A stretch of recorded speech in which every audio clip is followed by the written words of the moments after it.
Bonjour à tous et à toutes. Donc aujourd'hui on se retrouve pour une nouvelle chronique. J'ai déjà tourné la vidéo une fois mais je crois qu'elle me plaisait pas trop, donc j'ai préféré la retourner aujourd'hui. Je profite du beau soleil, prendre une belle luminosité.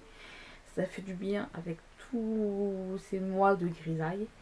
Aujourd'hui je vais vous parler de Hades et Perséphone, donc le premier tome, A Touch of Darkness de Scarlett Sinclair aux éditions Hugo dans le format poche. Donc c'est un roman de romantasy comme c'est indiqué sur la couverture.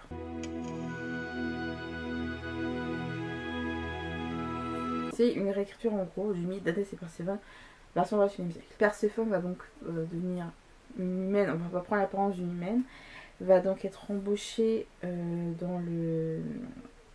donc va habiter à Nouvelle-Athènes, va être embauchée par un journal tout en faisant des études à côté.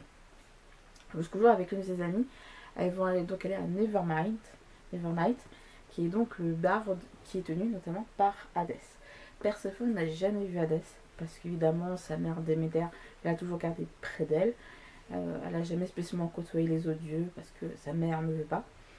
Et donc, elle va jouer aux cartes avec un homme, et en fait, elle va se rendre compte que cet homme, au fur et à mesure, c'est donc Hadès, qui va donc décider de la lier, Hadès va lier Perséphone à lui, en lui imposant un contrat, et donc Perséphone va régulièrement se retourner aux enfers pour justement y faire naître la vie, tel est son pacte avec Hadès, pour éviter notamment ses pouvoirs de déesse, Perséphone qui est donc en effet la déesse du printemps. Au fur et à mesure, les deux vont se rapprocher et il va donc amener un amour interdit, mais très envoûtant.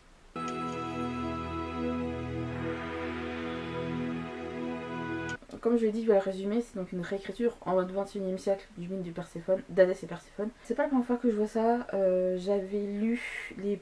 Alors au début c'était publié sur Webtoon, puis ils ont été publiés en format livre. C'est l'Or Olympus, j'avais lu les 2 premiers tomes. Je ne vous avais pas présenté sur la chaîne, je n'ai pas eu l'occasion. Est-ce que je vais le faire? Je sais pas. En effet c'est pareil, dans l'Or Olympus, c'est pareil, une réécriture en mode 21e siècle du mythe d'Hadès et Perséphone. Mais dans les deux cas, les deux n'ont rien à voir. Là où dans l'Or Olympus, Perséphone va être une stagiaire travaillant dans l'entreprise d'Hadès pour aux enfers. Et où là par contre elle est journaliste. Mais de l'Or Olympus, je trouve Perséphone faisant un peu trop gamine par rapport à là où elle donne vraiment le côté adulte en fait. Elle n'a pas cet esprit gamine, enfantine, enfin bref, genre le côté totalement niais. Franchement je préfère cette Perséphone là dans ce livre là que dans l'Or Olympus. C'est vraiment un point de vue qui est le mien. C'est un livre qui se lit très vite, j'ai pas vu le temps passer, parce que j'étais hypée par l'histoire, on était vraiment à fond. On veut savoir comment ça va se résoudre entre Hadès et Perséphone, dont on se doute très bien, mais évidemment je vais pas en dire plus. Comme je disais, très rares sont les fois où, enfin, je disais que dans l'Or Olympus elle avait un personnage, le comportement de gamine. Là elle peut paraître un peu genre oh, j'ai pas envie, machin. Mais c'est très rare parce que, comme je dis, elle a quand même encore ce comportement encore très adulte. Ça peut pas être bête, mais moi je l'ai beaucoup ressenti via Perséphone. C'est ce côté où les dieux ont vraiment été humanisés. Ce que j'entends là, c'est qu'ils sont conscients de ce statut de divinité. Ouais, c'est des divins, mais je parle pas d'humaniser dans la forme, ils ont forme humaine. Plus dans le sens où on voit Perséphone, ils ont vraiment ce comportement que nous humains pouvons avoir. C'est-à-dire que quand tu regardes Perséphone, tu as plus l'impression que c'est une humaine qu'une déesse. Elle n'a pas ce comportement de déesse. Est-ce que c'est le fait que sa relation avec Déméter, le fait que Déméter l'ait couvée, l'a pas fait agir en tant que déesse, etc. Je sais pas. Ça, en tout cas, c'est vraiment cette impression-là.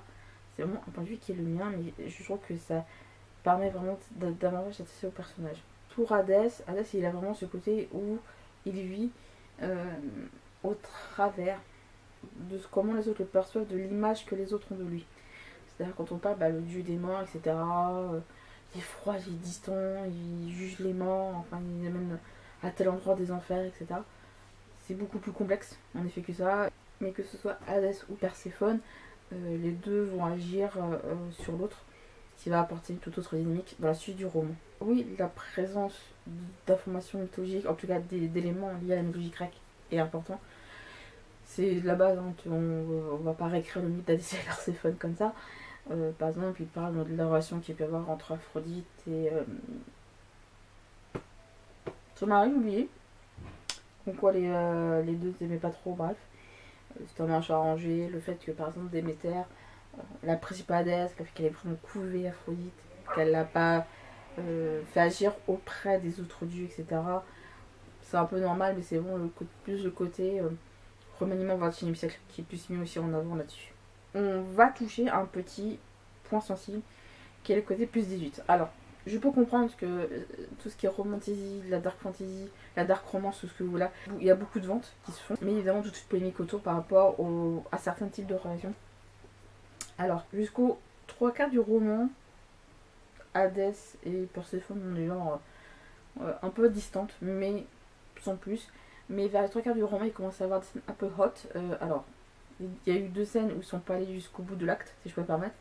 Il y a après une scène où Perséphone se donne du plaisir, entre guillemets, clairement. Et après, c'est des scènes olé olé, en voiture, voilà. Alors, moi, en tant qu'adulte, en tant que personne majeure, hein, ça me fait ni chaud ni froid. Pour moi, c'est toute une logique dans les relations humaines. Enfin, relations humaines, on se comprend. Mais là, il y a ce côté où... je me rappelle que Jeannot, donc de Jeannot, ce livre, avait parlé de Captive dans l'un de ses romans, de ses vidéos récemment. Je vous mettrai la vidéo dans la description. Où a dit justement trop de trigger warning. En effet, le trigger warning m'a dit en effet, elle avait dit qu'elle était en librairie, elle avait vu une gamine, elle lui donnait 10 ans, je crois, avec son père qui était tout le temps sur le téléphone. Et donc elle a pris ce livre-là, justement, Hadès Perséphone. Et lui dit, mais c'est quoi ton livre? Tu es sûr que tu peux le prendre? La gamine qui dit, oui, t'inquiète, t'inquiète. Moi, je veux dire, les parents, si vous achetez ce genre d'ouvrage à vos enfants, soyez pas, sans savoir de quoi ça parle, ne soyez pas choqués si après vos enfants viennent avoir drôle de questions. Je peux comprendre que dans certaines familles, il n'y a pas vraiment de tabou sur certains sujets. Pour d'autres, c'était plus compliqué de parler de certains trucs. Donc c'est pour ça que moi j'ai un peu du mal. Moi, c'est pas un truc que je mettrais à un jeune, vous voyez, en dessous de 16-17 ans. J'exagère, mais voilà, c'est un point de vue qui est le mien. C'est ce côté où, quand est-ce que tu n'as pas la parole qui est spécialement libérée sur certains sujets, ça peut un peu bloquer. Je peux comprendre que pour certains, ça leur passe au-dessus.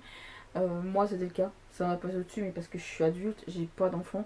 Donc, moi, ça me fait ni chaud ni froid là-dessus. Mais en tout cas, c'est un élément important du livre à prendre en compte. Mais en tout cas, pour ce livre-là, j'étais vraiment fondante parce qu'en fait, l'histoire est prenante. Ça permet vraiment de redécouvrir le mythe d'Hadès et Perséphone. J'ai hâte de lire la suite. Je vais pas vous mentir. Si je les trouve à la médiathèque, je vais forcément les emprunter. Quitte à acheter les livres plus tard, en neuf comme là. Celui-là me l'avait offert. Je vais peut-être le marquer, tiens, je vais me faire une wishlist Noël. Et je vais me demander à ce qu'on me les donne dans ce format-là pour Noël. Mais en tout cas, c'était vraiment un très beau roman. Que j'ai vraiment hâte de lire la suite. Et apparemment, ce que j'ai vu, c'est que ça va être un univers un peu plus étendu. Alors, j'ai oublié de parler d'un point avant de terminer la vidéo. On a des chapitres bonus qui nous fait justement un petit peu durer le plaisir, même si on a hâte de lire la suite. Bon, c'était mon cas. On a des chapitres juste après, qui parlent d'après l'histoire principale, et on a un chapitre du point de vue d'Hadès. C'est-à-dire, ce chapitre-là, c'est le chapitre du point de vue d'Hadès sur la rencontre entre lui et Perséphone. C'est qui c'est là? Elle a l'aura d'une déesse, mais je la connais pas. Enfin, vous voyez tout ce que je vous disais tout à l'heure. Mais en tout cas, c'est ce petit plus. Bon, c'est vrai que ça fait durer un peu plus le plaisir, mais ça ne vous empêche pas d'oublier que une fois la suite pour découvrir justement où va aller la relation entre Hadès et Perséphone.